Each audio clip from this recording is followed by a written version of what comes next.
शांति। 9 दिसंबर 70 की मुरली। मुरली का टाइटल पुरुषार्थ का मुख्य आधार, कैचिंग पावर। इसके हम इम्पोर्टेंट पॉइंट्स देखेंगे।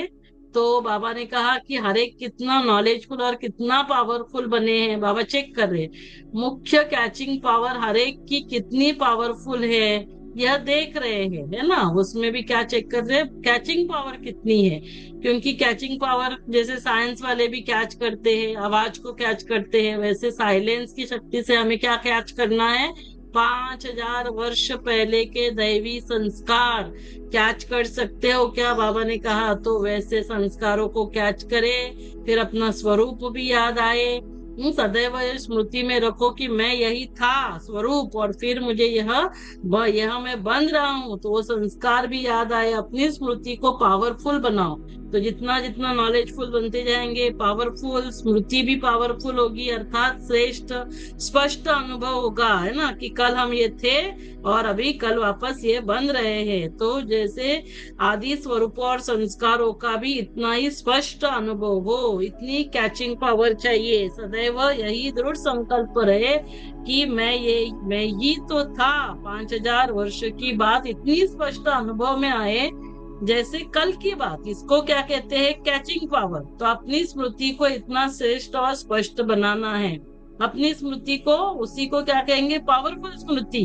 तो पावरफुल स्मृति से क्या होता है, हाँ, हमारे वो आदि स्वरूप और संस्कार इमर्ज हो जाएंगे, तो हमारी वृत्ति और दृष्टि भी पावरफुल बन जाती। फिर इन कुमारों को क्या कहेंगे बाबा, अनोखे कुमार, अनुकुमार। हर एक के नयनों से दो स्वरूप का साक्षात्कार होगा। कौन सा, एक तो निराकारी, दूसरा दिव्य गुणधारी अलंकारी। फरिश्ता रूप, दैवी रूप। तो अंतिम स्वरूप का अनुभव नहीं होता है क्या, सभी को हो रहा है ना अपना अंतिम स्वरूप का साक्षात्कार। जैसे कभी कभी सतयुगी आत्माएं जब प्रवेश होती तो उन्हों को इस पुरुषार्थी जीवन का बिल्कुल ही नॉलेज नहीं होता।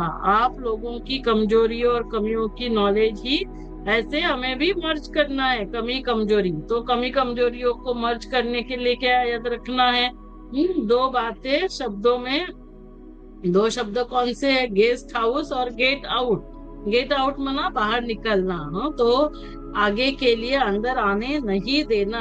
तो हमारे पुराने स्वभाव संस्कार को क्या करना है, कमी कमजोरियों को गेट आउट। और क्या समझेंगे, ये पुरानी दुनिया गेस्ट हाउस है। तो सदैव लक्ष्य रखना कि आप फिर 21 जन्म के लिए हमें रेस्ट करना है। तो अभी इस एक जन्म में अंतिम समय मनसा वाचा कर्मणा, एक सेकेंड भी रेस्ट नहीं करना। जो रेस्ट नहीं करेंगे, सर्विस मनसा वाचा कर्मणा करते रहेंगे, वो बेस्ट बनेंगे, और कोई वेस्ट नहीं करता।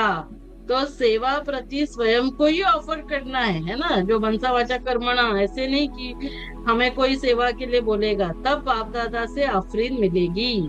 हाँ, फिर समाना, और उसके लिए क्या याद रखना है, समाना और सामना करना हमारा निशाना है, ये स्लोगन याद रखना है। सामना किसका करेंगे, माया का, ना कि दैवी परिवार का। और क्या समाएंगे, पुराने संस्कारों को।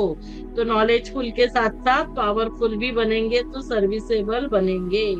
अभी जो बाबा तिलक लगाते वो संपूर्ण स्थिति में रहने के लिए। फिर क्या मिलेगा, राज तिलक। तो यह तिलक क्या है, प्रतिज्ञा और प्रत्यक्षता का तिलक। प्रतिज्ञा करनी है वो अंतिम स्वरूप में स्थित होने की, निराकारी अलंकारी स्थिति, तब बाबा की प्रत्यक्षता होगी।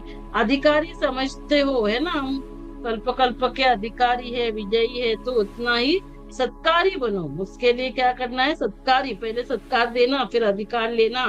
सत्कार और अधिकार दोनों साथ साथ हो। अगर सत्कार को छोड़ सिर्फ अधिकार लेंगे तो क्या हो जाएगा, तो बेकार हो जाएगा, है ना। तो बहुत निर्माण चित, नम्र चित बनना है और अधिकार लेना है, नहीं तो बेकार। इसीलिए दोनों बातों को साथ साथ रखना है।